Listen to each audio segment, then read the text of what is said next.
सप्तमो अध्याय चंड और मुंड का वध। मैं मातंगी देवी का ध्यान करता हूँ। वे रत्न में सिंहासन पर बैठकर पढ़ते हुए तोते का मधुर स्वर सुन रही हैं। उनके शरीर का वर्ण श्याम है। वे अपना एक पैर कमल पर रखे हुए हैं और मस्तक पर अर्धचंद्र धारण करती हैं तथा कहार पुष्पों की माला धारण किए वीणा बजाती हैं। उनके अंगों में कसी हुई चोली शोभा पा रही है। वे लाल रंग की साड़ी पहने हाथ में शंख में पात्र में लिए हुए हैं। उनके बदन पर मधु का हल्का हल्का प्रभाव जान पड़ता है और ललाट में वेदी शोभा पा रही है। ऋषि कहते हैं, तदंतर शुंभ की आज्ञा पाकर वे चंड मुंड आदि दैत्य चतुर्ग्नी सेना के साथ अस्त्र और शस्त्रों से सुसज्जित हो चल दिए। फिर गिरिराज हिमालय के स्वर्ण पर्वत पर पहुंचकर उन्होंने सिंह पर बैठी हुई देवी को देखा। वे मंद मंद मुस्कुरा रही थीं। उन्हें देखकर दैत्य लोग तत्परता से पकड़ने का उद्योग करने लगे। किसी ने धनुष तान लिया, किसी ने तलवार संभाली और कुछ लोग देवी के पास आकर खड़े हो गए।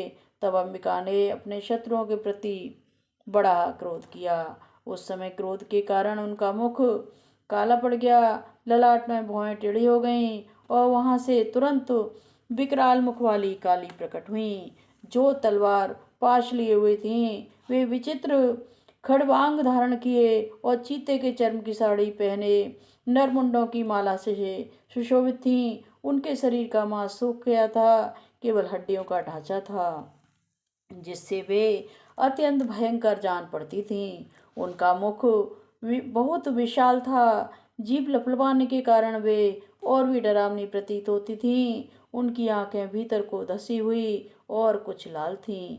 वे अपने भयंकर गर्जना से संपूर्ण दिशाओं को गुजा रही थीं। बड़े बड़े दैत्यों का वध करती हुई वे कालका देवी बड़े वेग से दैत्यों की सेना में कूद पड़ी और उनका भक्षण करने लगी।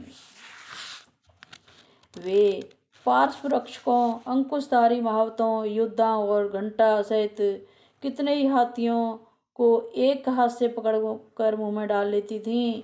इस प्रकार घोड़े, रथ और सारथी के साथ रथी सैनिकों को मुंह में डालकर वे बड़े वेग से, बड़े भयानक रूप से उन्हें चबा डालती थीं।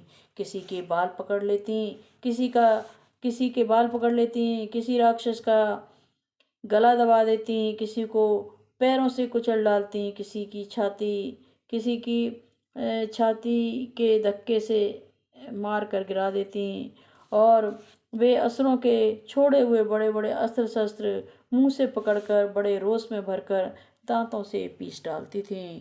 काली ने बलवान एवं दुरात्मा दैत्य की सारी सेना लौट खा डाली, कितनों को मार डाला और कोई तलवार के घाट उतार दिए गए, कोई खड़ग वार से पीटे गए और कितने ही असुर दांतों के अग्रभाग से कुचले जाने पर मृत्यु को प्राप्त हुए। इस प्रकार देवी ने असुरों की सारी सेना को क्षण भर में मार गिराया। यह देख चंड उन अत्यंत भयानक काली देवी की ओर दौड़ा तथा दैत्यराज मुंड ने भी अत्यंत भयंकर बाणों की वर्षा से हजारों बार चलाए हुए चक्रों से उन भयानक नेत्रों वाली देवी को आच्छादित कर दिया। वे अनेकों चक्र देवी के मुख में समाते हुए ऐसे जान पड़ते थे मानो सूर्य के बहुतेरे मंडल बादलों के उदर में प्रवेश कर रहे हों। तब भयंकर गर्जना करने वाली काली ने अत्यंत रोष में भरकर विकट अट्टहास किया, यानी अत्यंत गुस्से में होकर हंसी की। उस समय उनके विकराल बदन से विशाल कठिनता से देखे जा सकने वाले दांतों की प्रभा से वे अत्यंत उज्ज्वल दिखाई देती थीं। देवी ने बहुत बड़ी तलवार हाथ में ले हंग का उच्चारण करके चंड पर धावा किया और उसके केश पकड़कर उसी तलवार से उसका मस्तक काट डाला। शेर वाले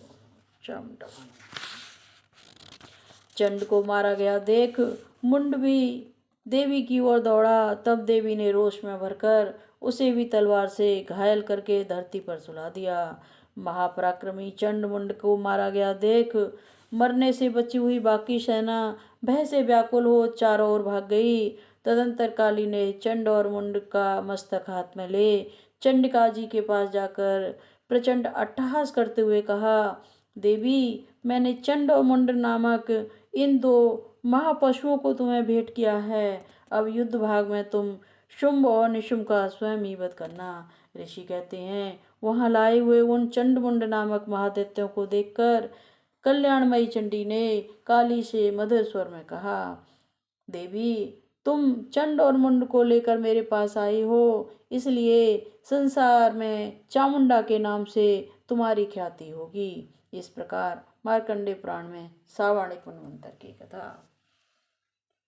देवी प्रपंचर्य प्रसीद मातकृतितो कृस्य प्रसीद विश्वेश्वरी वायुष्वं त्वमीश्वरी देवी चराचरस्य।